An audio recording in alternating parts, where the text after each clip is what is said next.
Just one transaction, inside linebacker. We brought in Mock for Perkins. Perkins was waived injured.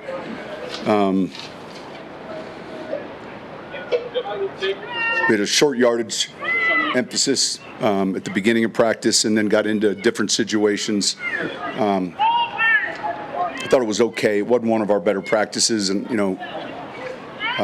we got to turn it around tomorrow and get some better work done. Any questions? On the unofficial depth chart? Yeah.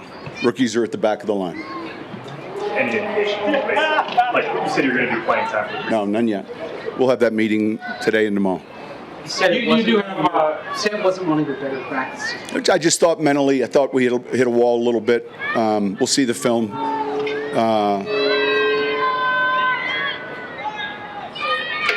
Yeah, I mean, when you come off the field, there's times where you feel like, man, I thought it was just okay.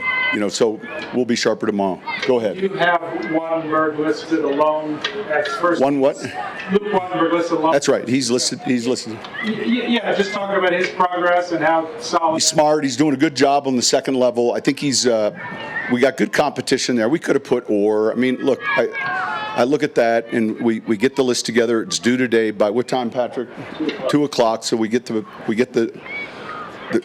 word there is unofficial, and we get it written out. But to your point about Luke, though, he's doing a good job with what we're doing offensively, as is Alex. So there's real good competition there between those two, and both of them will play a lot in this preseason. Can you comment? I know it's unofficial, but you ever send a message to the depth chart? I didn't hear you. You ever send a message to a player with the depth chart? No, I don't. I tried just to. I really want to just get it. I'm not ready for a depth chart, but I have to get a depth chart. So it's easy to push the underlying players to the back of the line, and then make sure it's kind of where we sit right now, and that's really it. No, it's a good question, but I'm not trying to send messages at all. So why do you go rookies? Just because it's easy, and then I don't have to spend 40 minutes with Patrick. I can spend 5. What have you liked about what you've seen from Devon Bailey so far his first camp? Well, I like his size and hands in traffic. I thought he's had a couple snaps now this week where, man, we got to keep giving him opportunities because I think he has strong hands in traffic. I think there's a few players like him out here, but I think he can take reps inside, and then I think he can also play at the X. His ability to catch away from his body. When you're throwing it to him, he's got a large catch radius, and so you become a more accurate quarterback. Sean, now that you're going to have an actual game to look some film off, eval off, what do you want to see from Bo this weekend and then from the other QBs when you get up there? I just, you want to see your team be efficient, be smart. You want to hit on the things that you've been working on relative to scheme, what we're doing. It's the first preseason game. The focus obviously will be more internally driven. We'll get on at some point this week. Friday, we'll turn the page to Indianapolis. So we're still in this training camp. We're not working on the Colts right now. We're working just on us, and later in the week we'll flip the script. But ultimately, you want to see clean execution. You want to see the fundamentals we've been coaching, and then carry it over to the field. With Stidham number one, he to a large degree earned that, right? Yeah, like I said, there wasn't a lot of thought. I mean, we just got the depth chart out, and that's it. And that's where we're at now.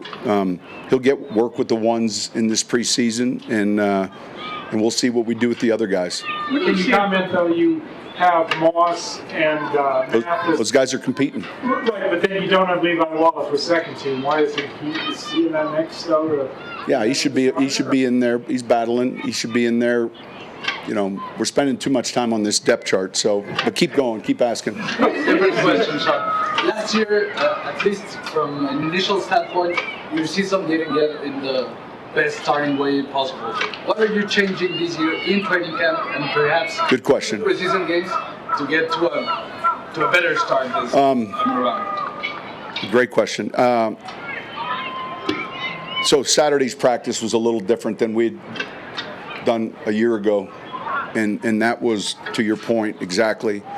I think when we pulled up the playoff teams last year and we just looked where they were after the first 5 games, I think there might have been one team at 2-3, and the rest were at least in the winning category ahead of the chain. So when we talk about a fast start, that can be kind of vague, but it's something that we've spent a lot of time with, and not a little bit of time. And part of that is how we're practicing and leading up to the start of the regular season. So we've certainly got to be better than we were a year ago. Sean, following up on that all 3 of your preseason games are on Sundays.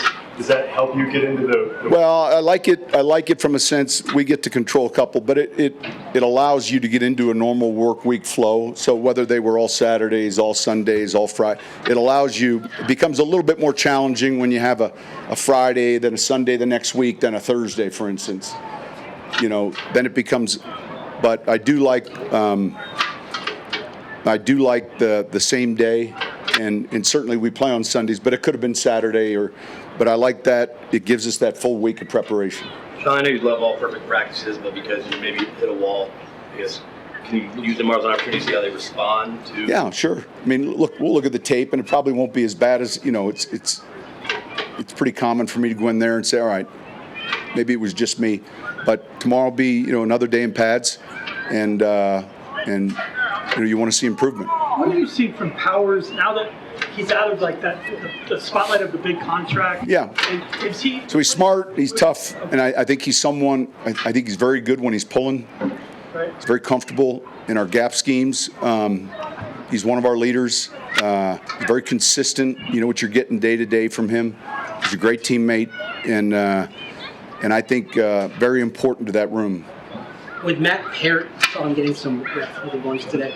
What did you like about him in free agency? He's long, he's got a good frame. There's certain things we saw that he did well, and then things that, he's got to work on, landmarks relative to the run game. But he is long with good size and good frame. This preseason will be important for him. We're looking for, who is that next tackle up. When a young player starts to show frustration in practice, do you take him to the side and kind of say, hey, it's a marathon, not a sprint? Like, how do you coach him up that way? Yeah, I mean, it depends on how he's showing frustration. I think that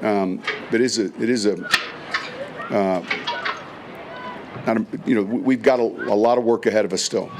And, you want to see him eliminate the repeated mistakes. You want that to certainly be corrected. These guys can play faster if they know what they're doing. So that falls on us as coaches as well as the players to make sure that we understand who's in getting the reps relative to the script so that they can play fast. Talk with Tim about you don't need to see it every day, but you need to see it. I guess when the guy's not making a lot of highlight reel catches, there's still plenty of chance for you guys. Yeah, I mean, right? Part of playing receiver in this league doesn't necessarily relate to making highlight catches. It's just the consistency of playing wherever he's at, inside or outside, blocking. We'll have more and more of those opportunities coming up. What was the thinking on bringing Mock back? Just depth and someone that we felt could help us inside, especially as we get into these games. But someone we felt like we had positive feelings about.